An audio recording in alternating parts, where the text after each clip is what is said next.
السلام علیکم students, hope you all are fine.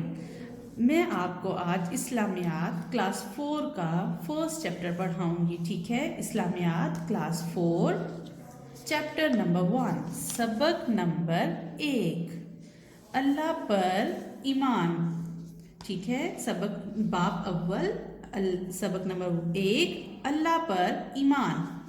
میں اس کی آپ کو پڑھائی کر کے بتاؤں گی سب سے پہلے، ٹھیک ہے؟ اور پھر اس کے بعد ہم اس کی ایکسرسائز اور مشق کی طرف جائیں گے۔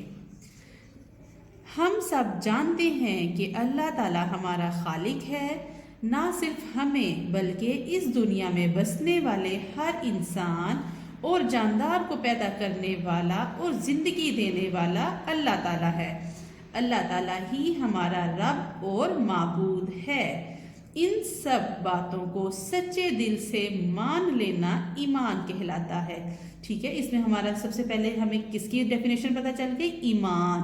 ایمان کسے کہتے ہیں؟ ایمان لانا کسے کہتے ہیں؟ آپ کو پتہ چل گیا کہ اللہ تعالیٰ کو ایک ماننا اور اللہ تعالیٰ کی ان سب باتوں کو سچے دل سے ماننا ایمان کہلاتا ہے، ٹھیک ہے؟ نیکسٹ پیراگراف، قرآن مجید میں اللہ پر ایمان لانے کو ہر انسان کے لیے ضروری قرار دیا گیا ہے۔ جب کوئی اللہ پر ایمان لاتا ہے تو وہ یہ بھی مان لیتا ہے کہ اللہ ایک ہے، ٹھیک ہے؟ ایمان لانے میں کون کون سی چیزیں شامل ہیں وہ بتا رہے ہیں۔ کیا کیا ماننا ہے ہم نے؟ اللہ ایک ہے، اس کے علاوہ کوئی رب، کوئی خالق اور کوئی مالک نہیں، ٹھیک ہے؟ سب جانداروں کی زندگی اور موت اللہ کے اختیار میں ہے، ٹھیک ہے؟ زندگی اور موت کس کے ہاتھ میں ہے؟ اللہ کے ہاتھ میں۔ اس کائنات کی ہر چیز اللہ تعالیٰ کی محتاج ہے، لیکن اللہ تعالیٰ کسی کا محتاج نہیں، ٹھیک ہے؟ ہم سب کس کے محتاج ہیں؟ اللہ تعالیٰ کے، لیکن اللہ تعالیٰ کسی کا بھی محتاج نہیں، ٹھیک ہے؟ نیکسٹ پیج نمبر 2 اور کیا بتایا ہوا ہے؟ قرآن مجید کی سورہ اخلاص میں اللہ تعالیٰ پر ایمان کو اس طرح بیان کیا گیا ہے، ٹھیک ہے؟ میں یہ آیت پڑھتی ہوں، بسم اللہ الرحمن الرحیم، قل هو اللہ احد اللہ الصمد لم یلد ولم یولد ولم یکن لہ کفوا احد۔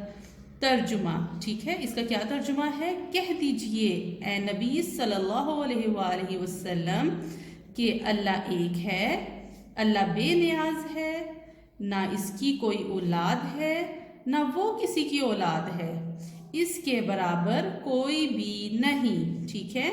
یہ ہمارے پاس سورہ اخلاص جو اما پارہ میں ہے، اس کا ترجمہ میں نے آپ کو پڑھ کے بتایا ہے۔ اس کائنات میں سورج، چاند، ستارے اور زمین جیسی بڑی بڑی چیزیں بھی اللہ تعالیٰ نے بنائی ہیں، اور چھوٹی چیزیں کون کون سی؟ چونٹی، مکھی اور چھوٹی مخلوق، سب کو کس نے پیدا کیا ہے؟ اللہ تعالیٰ نے، ٹھیک ہے؟ ہر چیز چاہے وہ چھوٹی ہو چاہے وہ بڑی ہو، کس نے پیدا کی ہے؟ اللہ تعالیٰ نے۔ ہم جانتے ہیں کہ اس کائنات کی ہر چیز ختم ہو جانے والی ہے، انسان کی زندگی بھی ایک دن ختم ہو جانے والی ہے۔ زندگی ختم ہو جانے سے کیا مراد ہے؟ کہ سب کا یہ یقین ہے نا کہ جب کوئی اس دنیا میں آتا ہے تو وہ فوت بھی ہوتا ہے، ٹھیک ہے؟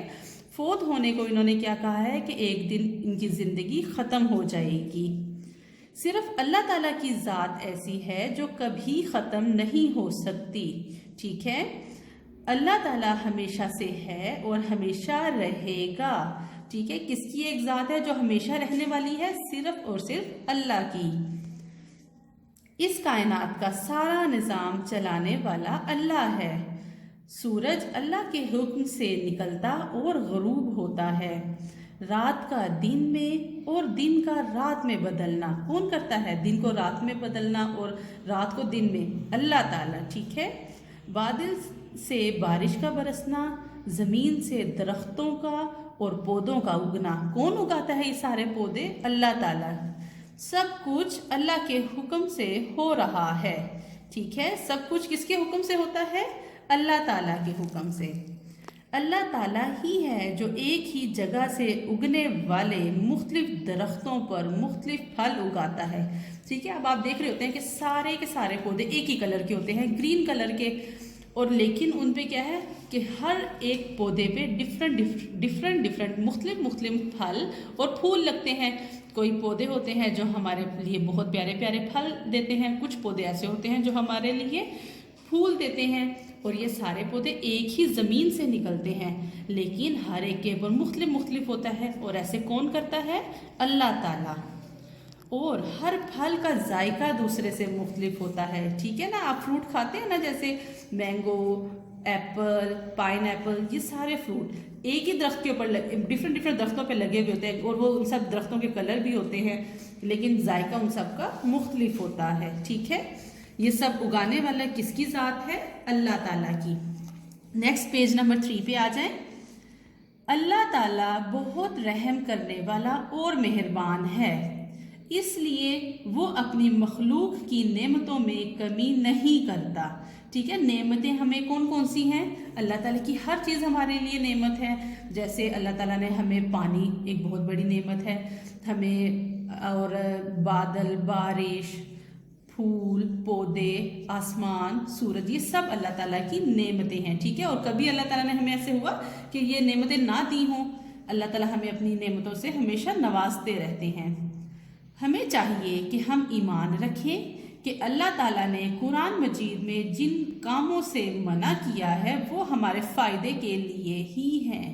ٹھیک ہے، اللہ تعالیٰ قرآن مجید میں اللہ تعالیٰ نے فرمایا نا کہ آپ لوگ روزے رکھو، نماز پڑھے، تو ہمیں وہی کام کرنے چاہیے جس کاموں کا اللہ تعالیٰ نے حکم دیا ہے. اور اسی طرح جن برے کاموں سے اللہ تعالیٰ نے ہمیں باز رہنے کو کہا ہے، منع کیا ہے، تو اسی طرح ہمیں ان کاموں سے منع رہنا چاہیے. جیسے کہ اللہ تعالیٰ نے کیا کہا ہے؟ لڑائی جھگڑا نہیں کرنا چاہیے، بری بات، کسی کے ساتھ غصے میں نہ بات کریں. اسی طرح اللہ تعالیٰ نے غصے کو حرام قرار دیا ہے. تو جن کاموں سے اللہ تعالیٰ نے منع کیا ہے ہمیں منع ہونا چاہیے، اور جن کاموں کا اللہ تعالیٰ نے حکم دیا ہے وہی کرنا چاہیے. وہ ہمارے فائدے کے لیے ہی ہیں. اگر اللہ تعالیٰ نے ہمیں کوئی کام کرنے کا حکم دیا ہے تو اس کو کرنے میں ہمارا فائدہ ہے. جیسے اللہ تعالیٰ نے قرآن مجید میں ایک دوسرے کی مدد کرنے کا حکم دیا، کیونکہ اس میں ہم سب کا فائدہ ہے. اور مسلمانوں کو ایک دوسرے کا مذاق اڑانے سے منع کیا، کیونکہ اس میں ہمارا نقصان ہے. ہم سب کا ایمان ہے کہ ہمارے نفع اور نقصان کا مالک اللہ تعالیٰ ہے. اس کی مرضی کے بغیر نہ کسی کو کوئی فائدہ پہنچتا ہے، نہ ہی کوئی نقصان اٹھاتا ہے. ٹھیک ہے، اور اللہ تعالیٰ ہی ہمیں فائدے اور نقصان دیتے ہیں. ٹھیک ہے، جیسے بھی اللہ چاہتا ہے ویسے ہی ہوتا ہے. اسی لیے ہر مشکل اور پریشانی میں اللہ تعالیٰ سے دعا کرنی چاہیے. ٹھیک ہے، اور اللہ تعالیٰ سے کون سی دعا کرنی چاہیے؟ اللہ تعالیٰ سے ہمیشہ خیر کی دعا کرنی چاہیے. ٹھیک ہے، اب میں آپ کو نیکسٹ لیکچر میں آپ کو اس کی ایکسرسائز اور کوشچن آنسرز کرواؤں گی. ٹھیک ہے، ابھی آپ نے اس کی ریڈنگ بہت اچھے سے کرنی ہے اور ڈیفیکلٹ ورڈز کو بہت اچھے سے پڑھنا ہے. ٹھیک ہے، اللہ حافظ.